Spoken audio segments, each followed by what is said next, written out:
साथ संगत जी, प्रेम से कहना धन निरंकार जी। स्वागत है आप सभी का आपके ही चैनल पर। हाजिर हूँ मैं आप सभी के लिए एक बहुत खूबसूरत साखी लेकर। तो चलिए आज की साखी सुनते हैं।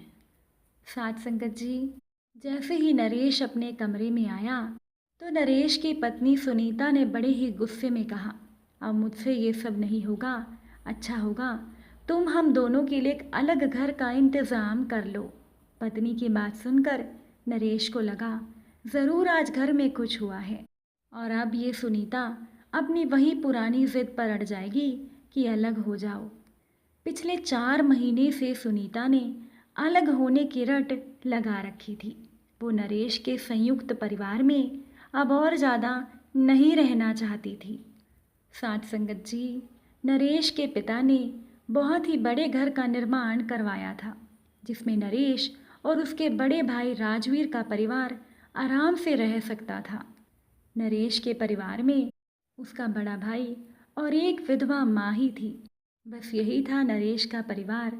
नरेश के बड़े भाई राजवीर की शादी अभी 3 साल पहले हुई थी और नरेश की भाभी प्रीति बहुत ही मिलनसार स्वभाव की थी। पर नरेश की पत्नी सुनीता का स्वभाव बहुत अलग था। वो तो अपनी शादी के 5 महीने के बाद ही अलग होने की बातें करने लगी थी।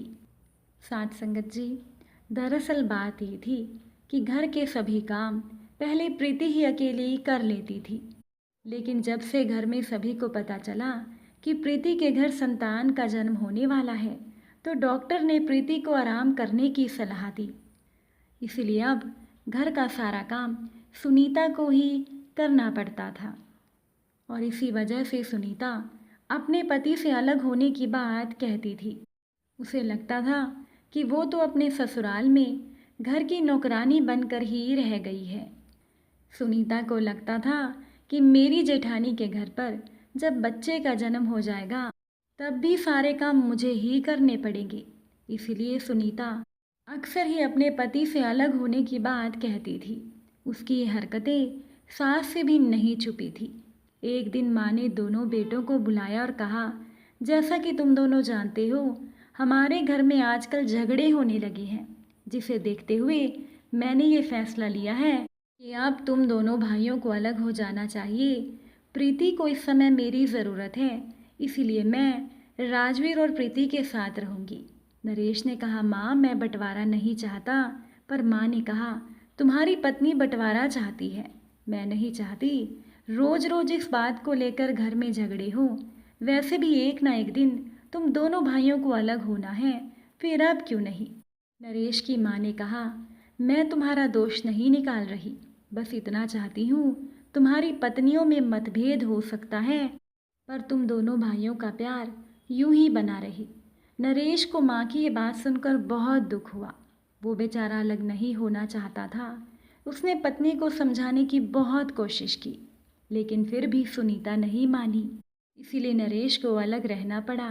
कुछ ही दूरी पर मकान लेकर वो दोनों रहने लगे। अपने घर के लिए सुनीता ने सामान लाना शुरू कर दिया। एक दिन जब वो बाजार से लौट रही थी तो उसका एक एक्सीडेंट हो गया। उसे बहुत चोटें आई लेकिन उसकी जान बच गई। नरेश परेशान था कि पत्नी की देखभाल अब कौन करेगा। उसने अपनी पत्नी सुनीता से कहा, तुम कहो तो मैं कुछ समय के लिए अपनी माँ को बुला लेता हूँ तुम्हारी देखभाल करने के लिए। पर सुनीता ने कहा, तुम्हें चिंता करने की कोई ज़रूरत नहीं। मेरी भाभी जल्दी ही यहाँ पर मेरी देखभाल करने के लिए आ जाएगी। जैसे ही सुनीता अस्पताल से घर गई उसकी भाभी उसके पास आ गई थी। पर 1 सप्ताह बाद सुनीता की भाभी ने सुनीता से कह दिया, अपने लिए कोई नौकरानी रख लो, मैं कब तक तुम्हारी सेवा करती रहूँगी, मुझे मेरे घर में भी वापस जाना है। तब सुनीता ने माँ से कहा, माँ मेरे पास तुम आ जाओ। तब सुनीता की माँ ने कहा, मेरी तबीयत ठीक नहीं रहती, अगर मैं तेरे पास आ गई तो तेरा काम बढ़ जाएगा। मेरी बात मान तो अपनी भाभी की सलाह मान और कोई नौकरानी रख ले। वैसे सारी गलती तेरी ही है। अगर तू अपने परिवार के साथ रहती तो कोई समस्या ना होती, वो लोग खुद ब खुद तुझे संभालते। पर तुझे तो अलग होने का शौक़ चढ़ा था। अब भी समय है, अपनी सास से माफ़ी मांग ले और वो ही तेरी देखभाल अच्छे से कर सकती हैं। पर सुनीता ने अपनी माँ की बात नहीं मानी और अपने लिए एक नौकरानी रख ली। साथ संगत जी, सुनीता की नौकरानी रोज देर से आती, किसी न किसी बहाने से जल्दी जाने की कोशिश करती, बिना बताए छुट्टी कर लेती। सुनीता ने सोचा अब तो काम नहीं चलेगा, अब तो मुझे खुद ही काम करना होगा। बिस्तर पर लेटे लेटे वो भी थक चुकी थी। फिर अगले ही दिन से सुनीता ने एक हाथ से काम करने की कोशिश की, क्योंकि उसके दूसरे हाथ पर प्लास्टर चढ़ा था। कुछ ही दिनों में उसका प्लास्टर खुलने वाला था। सुनीता खुश थी। एक दिन वो रसोई में काम कर रही थी। इसके बाद जैसे ही वो अपने बाथरूम में गई, उसका पैर फिसल गया और वो फर्श पर गिर गई। ठीक उसी समय उसकी सास वहाँ पहुँच गई। उन्होंने तुरंत सुनीता को उठाकर बिस्तर पर लिटाया और कहा, अब तुम्हारी मनमानी नहीं चलेगी। तुम अभी इसी समय मेरे साथ घर चल रही हो। मैं तुम्हें यहाँ अकेले नहीं छोड़ सकती। जब तुम ठीक हो जाओगी अपने घर में वापस आ जाना। सुनीता ने कुछ भी नहीं कहा, लेकिन नरेश बहुत खुश था अपने घर लौटकर। सुनीता खुश नहीं थी।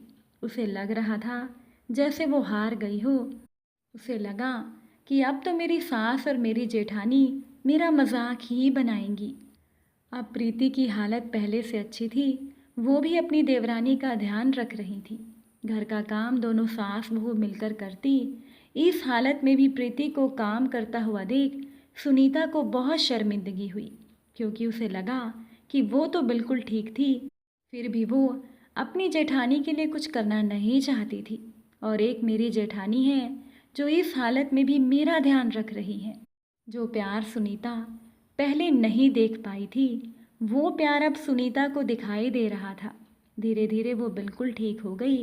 एक दिन सास ने सुनीता से कहा, बहू अब तुम चाहो तो तुम अपने घर पर जा सकती हो। सुनीता ने रोते हुए अपनी सास के पांव पकड़ लिए और बोली कि माँ, मेरा घर तो यही है, मैं अपने परिवार से दूर नहीं होना चाहती। क्या आप मेरी गलती को माफ़ नहीं करोगी? सास ने सुनीता को गले से लगा लिया और सुनीता ने अपनी जेठानी प्रीति से भी माफ़ी मांगी, क्योंकि अब सुनीता को परिवार की अहमियत समझ में आ गई थी। और फिर से सभी ने साथ मिलकर प्यार से रहना शुरू कर दिया। साथ संगत जी, आपको आज की ये साखी कैसी लगी कमेंट करके ज़रूर बताइएगा। वीडियो अच्छी लगी हो तो लाइक शेयर कीजिएगा। चैनल पर नए हैं तो सब्सक्राइब ज़रूर कीजिएगा। आप सभी से फिर मुलाकात होगी एक नई साखी के साथ। साथ संगत जी, प्यार से कहना, धन निरंकार।